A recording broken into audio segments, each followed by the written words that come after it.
태조 이성계, 위화도 회군에서 조선의 건국까지 삼봉정도전이 새로운 나라의 사상을 설계했다면 그 나라를 실제로 세운 사람은 태조 이성계였습니다.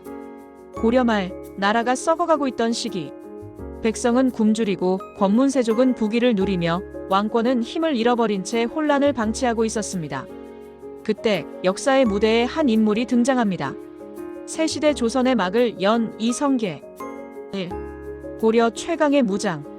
이성계는 전장에서 이름을 떨친 장군이었습니다. 고려 북방을 위협하던 여진족을 제압하고 홍건적 침입을 격파했습니다. 외구 토벌을 통해 백성과 국토를 보호하고 특히 황산대첩에서 보여준 그의 전투 능력은 이성계를 단순한 무장이 아닌 영웅의 반열에 올려놓았습니다. 나라를 지키는 자가 나라를 다스릴 자격이 있다.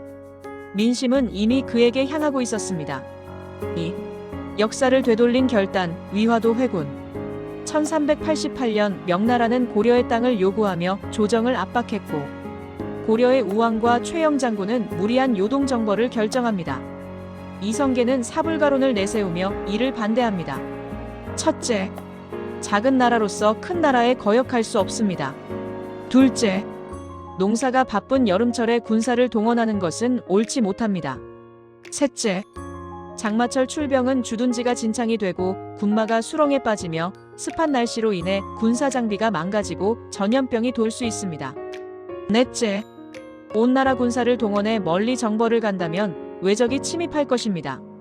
하지만 이성계의 사불가론에도 우왕의 명은 내려졌고 무거운 마음으로 이성계와 군은 압록강 부근 위화도로 출정합니다. 위화도에 도착한 이성계와 군은 장마와 전염병, 식량 부족 속에 명나라의 강한 방어력까지 확인합니다. 이 전쟁은 백성을 희생시키는 무모한 출병이라 판단한 그는 결국 군을 돌려 고려 권력을 교체하기로 결심합니다. 그곳에서 이성계는 결단합니다. 나라를 구하기 위해 왕명을 거스른다. 그것이 역사에 남은 위화도 회군입니다. 돌아온 군대는 고려의 부패한 세력을 몰아냈고 정치개혁이 시작됩니다. 이성계가 위화도에서 회군해 개경으로 돌아오자 전국은 급변했습니다. 그는 회군의 정당성을 나라를 그르친 권문세족의 전횡을 막기 위한 행동으로 내세웠고 곧바로 권력 기반을 장악해 나갔습니다. 먼저 실권을 쥐고 있던 최영을 체포하여 유배 후 처형했고 이어 전제권을 남용하며 백성을 괴롭힌 권문세족 등의 세력을 숙청했습니다. 우왕은 친명 외교 실패와 권력 남용을 명분으로 폐위되었고 곧 살해되었습니다. 이어 즉위한 창왕도 명과의 문제 및 정통성 부족을 이유로 폐위되며 제거됩니다. 이 과정에서 이성계와 신진사대부 세력은 고려, 왕실과 옛 권력층을 단계적으로 약화시키며 새로운 정치 질서를 구축해 조선 건국의 기반을 완성해 나갔습니다. 3. 조선의 개국. 1392년 이성계는 고려의 왕조와 권문세족을 몰아내고 조선을 세웁니다. 이는 단순한 왕조만의 교체가 아니었습니다. 새로운 시스템, 새로운 가치, 새로운 시대의 선언이었습니다. 그리고 그 곁에는 조선의 사상과 제도를 설계한 삼봉, 정도전이 있었습니다. 4. 태조의 업적, 조선의 기틀을 세우다. 첫째, 토지개혁, 백성을 위한 나라. 고려의 가장 큰 병폐는 권문세족의 토지 독점이었습니다. 이성계는 전민변정도감을 설치하고 불법으로 빼앗긴 토지를 바로잡기 시작합니다. 그리고 시행된 제도 과전법, 농민에게 경작권 부여, 국가 재정 안정, 사대부 계층 기반 형성. 이는 조선의 경제 시스템의 뼈대를 세운 제도였습니다. 둘째, 민본주의 정치 실현. 태조는 늘 말했습니다. 백성이 곧 나라다. 그는 형벌 남용을 금지하고 세금과 징병을 줄이며 백성들의 삶이 안정되도록 노력했습니다.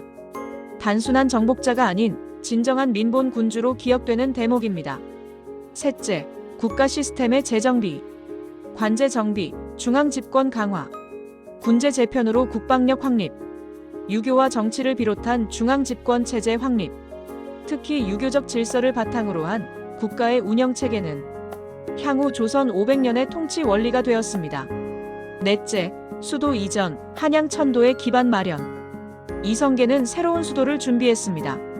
기존 개경 대신 더 넓고 방어가 뛰어난 지역, 바로 한양, 지금의 서울이었습니다. 이는 이후 태종과 세종에 의해 완성되며 오늘날 대한민국의 수도로 이어지고 있습니다. 새 시대에는 새 중심이 필요했습니다.